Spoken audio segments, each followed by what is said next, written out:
اللہ علی النبی الامی وآلہ وبارک وسلم صلاۃ و سلام علیک یا رسول اللہ یا حبیب اللہ صلی اللہ تعالی علیہ وسلم۔ جب حضور انور صلی اللہ تعالی علیہ وسلم کی مقدس زندگی کا 40واں سال شروع ہوا تو ناگہاں آپ کی ذات اقدس میں ایک نیا انقلاب رونما ہو گیا کہ اچانک آپ خلوت پسند ہو گئے اور اکیلے تنہائی میں بیٹھ کر خدا کی عبادت کرنے کا ذوق اور شوق پیدا ہو گیا۔ آپ اکثر اوقات غور و فکر میں پائے جاتے تھے اور آپ کا بیشتر وقت مناظر قدرت کے مشاہدہ اور کائنات فطرت کے مطالعہ میں صرف ہوتا تھا۔ دن رات خالق کائنات کے ذات و صفات کے تصور میں مستغرق اور اپنی قوم کے بگڑے ہوئے حالات کے سدھار اور اس کی تدبیروں کے سوچ بچار میں مصروف رہنے لگے۔ اور ان دنوں میں ایک نئی بات یہ بھی ہو گئی کہ حضور اقدس صلی اللہ علیہ وسلم کو اچھے خواب نظر آنے لگے اور آپ کا ہر خواب اتنا سچا ہوتا کہ خواب میں جو کچھ دیکھتے اس کی تعبیر صبح صادق کی طرح روشن ہو کر ظاہر ہو جایا کرتی تھی۔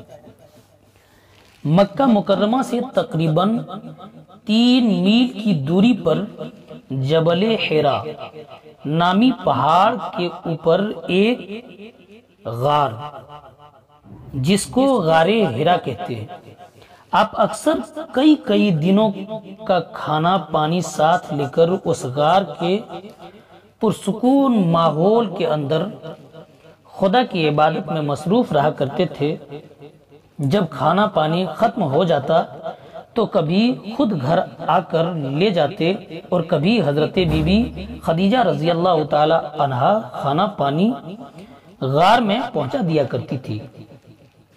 آج بھی یہ نورانی غار اپنی اصلی حالت میں موجود ہے اور زیارت گاہ خلائق ہے۔ ایک دن آپ غار حرا کے اندر عبادت میں مشغول تھے کہ بالکل اچانک غار میں آپ کے پاس ایک فرشتہ ظاہر ہوا۔ یہ حضرت جبرائیل علیہ السلام تھے جو ہمیشہ خدا کا پیغام اس کے رسولوں تک پہنچاتے رہے۔ فرشتے نے اچانک کہا کہ پڑھیے۔ آپ نے فرمایا کہ میں پڑھنے والا نہیں ہوں۔ فرشتہ نے آپ کو پکڑا اور نہایت گرم جوشی کے ساتھ آپ سے زوردار معانقہ کیا، پھر چھوڑ کر کہا کہ پڑھیے۔ آپ نے پھر فرمایا کہ میں پڑھنے والا نہیں ہوں۔ فرشتہ نے دوسری مرتبہ پھر آپ کو اپنے سینے سے چمٹایا اور چھوڑ کر کہا کہ پڑھیے۔ آپ نے پھر وہی فرمایا کہ میں پڑھنے والا نہیں ہوں۔ تیسری مرتبہ پھر فرشتہ نے آپ کو بہت زور کے ساتھ اپنے سینے سے لگایا اور چھوڑ کر کہا کہ پڑھیے، اقرأ بسم ربک الذی خلق خلق الانسان من علق اقرأ وربک الاکرم الذی علم بالقلم علم الانسان ما لم یعلم۔ یہی سب سے پہلے وحی تھی جو آپ پر نازل ہوئی۔ ان آیتوں کو یاد کر کے حضور اقدس صلی اللہ تعالی علیہ وسلم اپنے گھر تشریف لائے، مگر اس واقعہ سے جو بالکل ناگہانی طور پر آپ کو پیش آیا اس سے آپ کے قلب مبارک پر لرزہ طاری تھا۔ آپ نے گھر والوں سے فرمایا کہ مجھے کملی اڑھاؤ۔ جب آپ کا خوف دور ہوا اور کچھ سکون ہوا تو آپ نے حضرت بی بی خدیجہ رضی اللہ تعالی عنہا سے غار میں پیش آنے والا واقعہ بیان کیا اور فرمایا کہ مجھے اپنی جان کا ڈر ہے۔ یہ سن کر حضرت بی بی خدیجہ رضی اللہ تعالی عنہا نے کہا کہ نہیں، ہرگز نہیں، آپ کی جان کو کوئی خطرہ نہیں۔ خدا کی قسم، اللہ تعالیٰ کبھی بھی آپ کو رسوا نہیں کرے گا۔ آپ تو رشتہ داروں کے ساتھ بہترین سلوک کرتے ہیں، دوسروں کا بار خود اٹھاتے ہیں، خود کما کر مفلسوں اور محتاجوں کو عطا کرتے ہیں، مسافروں کی مہمان نوازی کرتے ہیں اور حق و انصاف کی خاطر سب کی مصیبتیں اور مشکلات میں کام آتے ہیں۔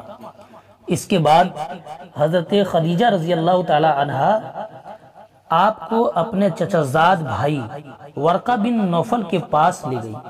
ورقہ ان لوگوں میں سے تھے جو موحد تھے اور اہل مکہ کے شرک و بت پرستی سے بیزار ہو کر نصرانی ہو گئے تھے، اور انجیل کا عبرانی زبان سے عربی میں ترجمہ کیا کرتے تھے۔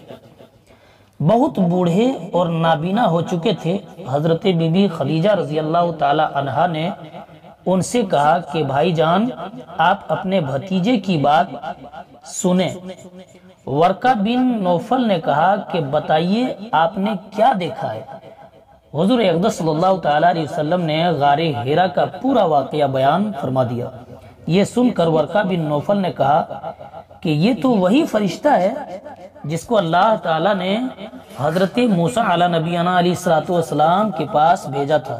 پھر ورقہ بن نوفل کہنے لگے کہ کاش میں آپ کے اعلان نبوت کے زمانے میں تندرست جوان ہوتا، کاش میں اس وقت تک زندہ رہتا جب آپ کی قوم آپ کو مکہ سے باہر نکالے گی۔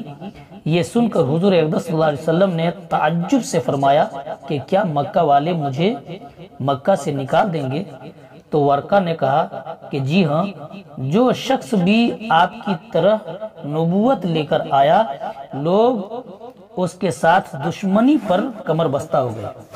اس کے بعد کچھ دنوں تک وہی اترنے کا سلسلہ بند ہو گیا۔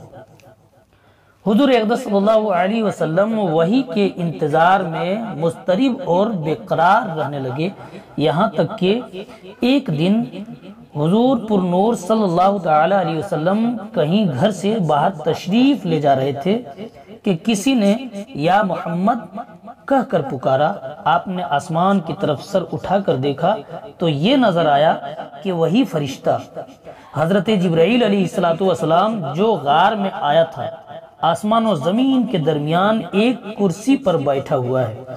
یہ منظر دیکھ کر آپ کے قلب مبارک میں ایک خوف کی کیفیت پیدا ہوئی اور آپ مکان پر آ کر لیٹ گئے اور گھر والوں سے فرمایا کہ مجھے کمبل اڑاؤ۔ چنانچہ آپ کمبل اوڑھ کر لیٹے ہوئے تھے کہ ناگہاں آپ پر سورہ مدثر کی ابتدائی آیات نازل ہوئی اور رب تبارک و تعالی کا فرمان اتر پڑا، یا ایھا المدثر۔ یہ آیت کریمہ نازل ہوئی، یعنی اے بالا پوش اوڑھنے والے، کھڑے ہو جاؤ، پھر ڈر سناؤ اور اپنے رب ہی کی بڑائی بولو اور اپنے کپڑے پاک رکھو اور بتوں سے دور رہو۔